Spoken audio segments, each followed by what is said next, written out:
Last time I spoke on a Sunday morning, I started out by saying, it's just not fair. And I want to start this week by using another fairly common saying, you just don't understand. And of course, we can't really understand how anyone else feels. Indeed, it's one of the worst things you can say to someone who's going through a difficult time, to say, I know just how you feel, because you don't and you can't. All our experiences are different. But the good news this morning is that there is someone who does understand. Let's just read from Hebrews chapter 4 and verses 4 down to 16. Therefore, since we have a great high priest who has ascended into heaven, Jesus the Son of God, let us hold firmly to the faith we profess.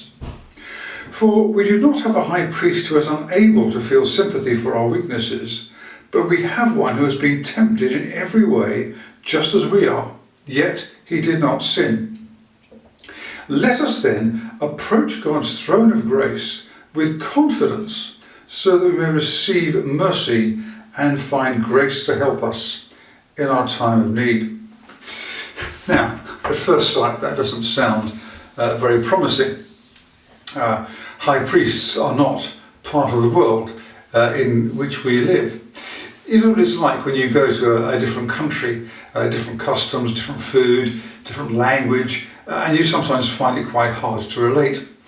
Even in a country where we think we have a common language, it can sometimes be quite hard. You go to the United States and you find that the number of ways you can have your eggs done for breakfast is quite bewildering.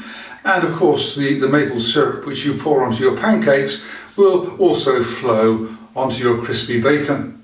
And of course when you go outside, it's quite okay to go outside in your pants. In fact, it's actually better that you do, but be careful not to walk on the pavement, because that's for cars.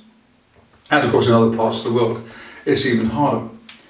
And so we read this book of Hebrews and we suddenly feel as though we're in a different country. And in one sense, of course, we are. We're in a different country and we're in a different age. So it seems a little bit alien to us, and we sometimes have to do a little bit of work to work out exactly what's going on. Now, Hebrews was written sometime in the last third of the first century. It was written primarily to a group of Christians who'd come to be Christians out of a Jewish background, and they were in danger of going back to their old ways of living. And the writer is passionately concerned that they don't do that, but that they just hang on in there and remain true to Jesus.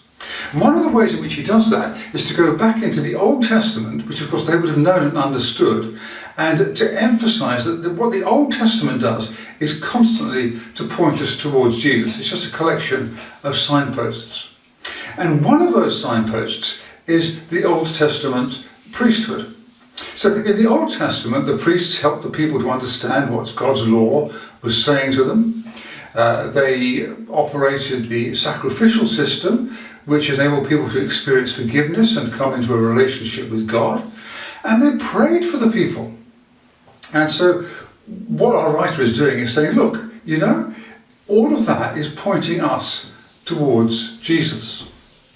Now, the Old Testament priests, of course, only served for a limited period of time. Jesus, as he was going to tell us in the next few chapters where he develops this theme a lot, serves forever. Now, the high priest had a particular one-off role. Once a year, he would perform a particular ritual. Now, we need to understand a little bit more about the way in which the Tabernacle, which was right at the heart of their centre of worship, operated.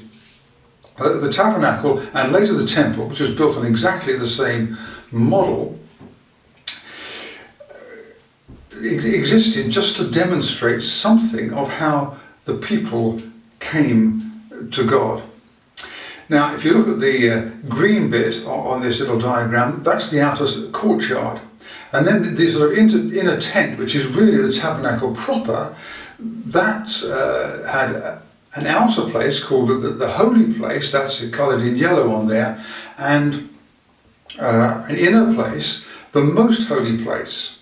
That was separated by a curtain which is there in that sort of purple colour. And that's the curtain which in the temple, when Jesus died, was torn from top to bottom. And it's what we sing about in some of our songs. Normally we call it a veil in the songs, but it's actually this curtain which separated the holy place from the most holy place. In the most holy place was the Ark of the Covenant. Funny sort of term, but it was really the place which contains the Ten Commandments. Now, once a year, and only once a year, and only one person, the high priest, went in to that most holy place.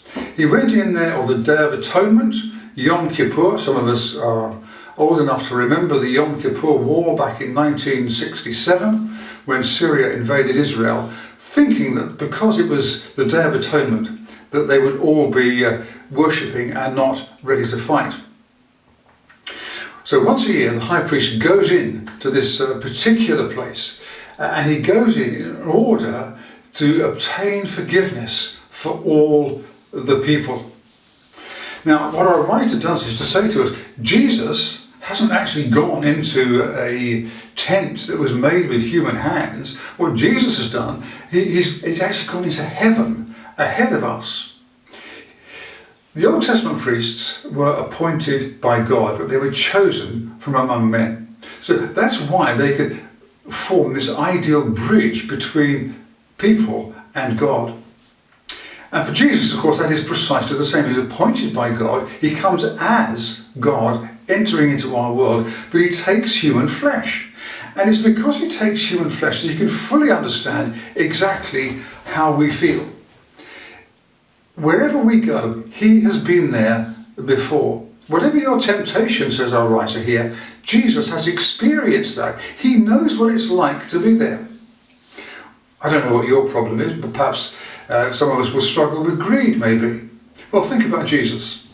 There he is, 40 days in the wilderness, and suddenly the devil comes along and says, you know what, see all these stones here?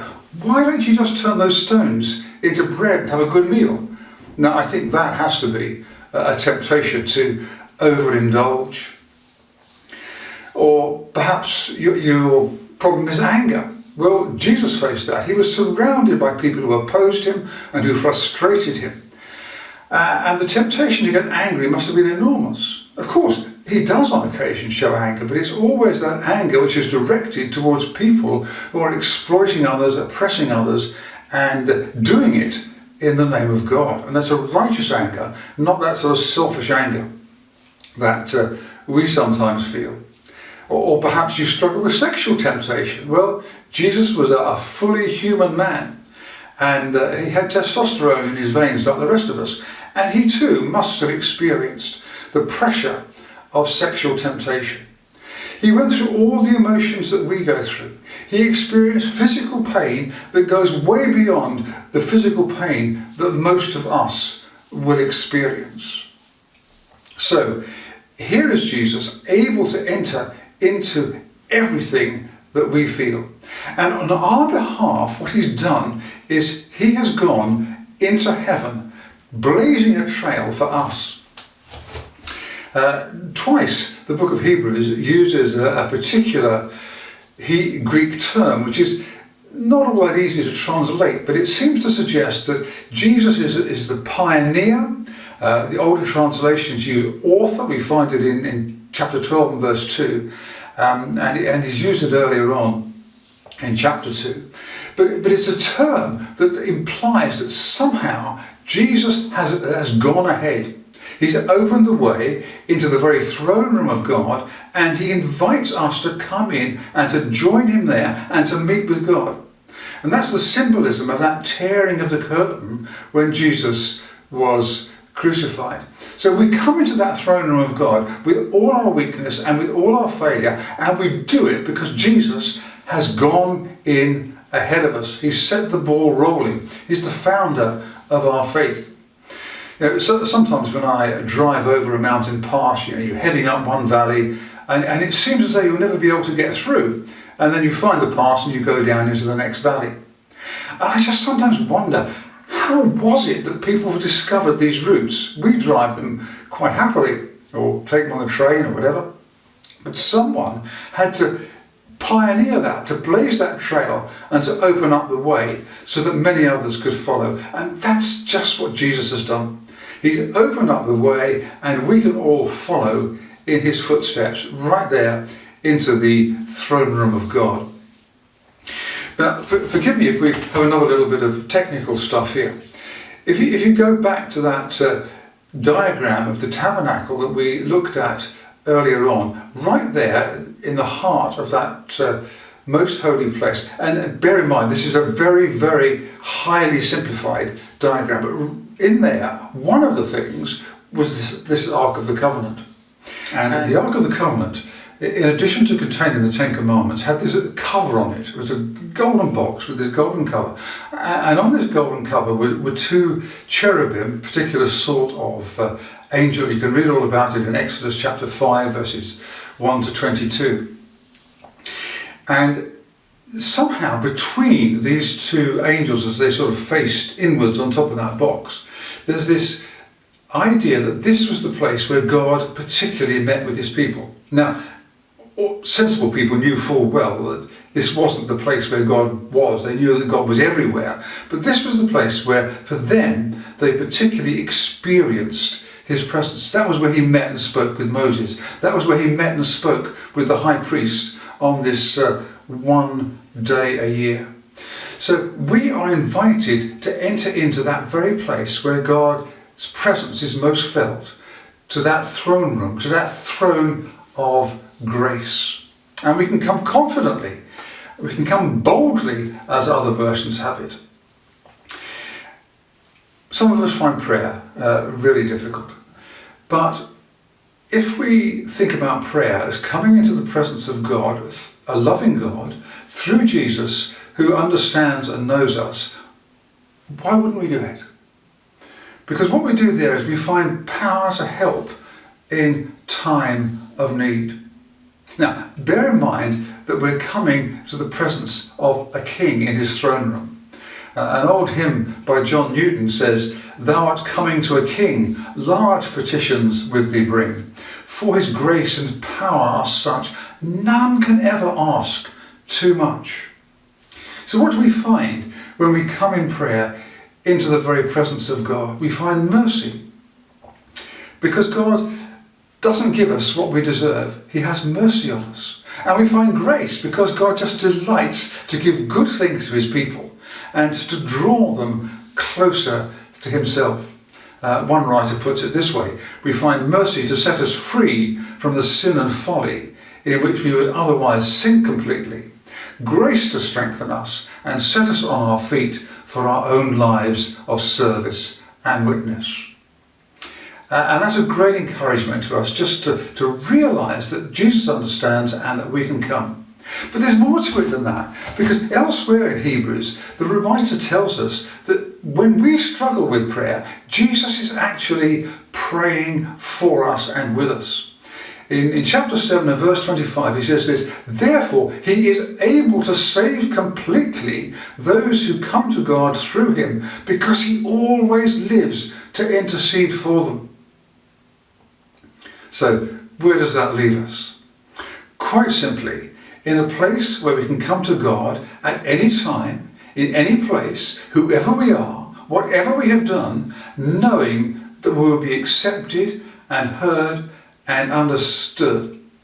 How good is that?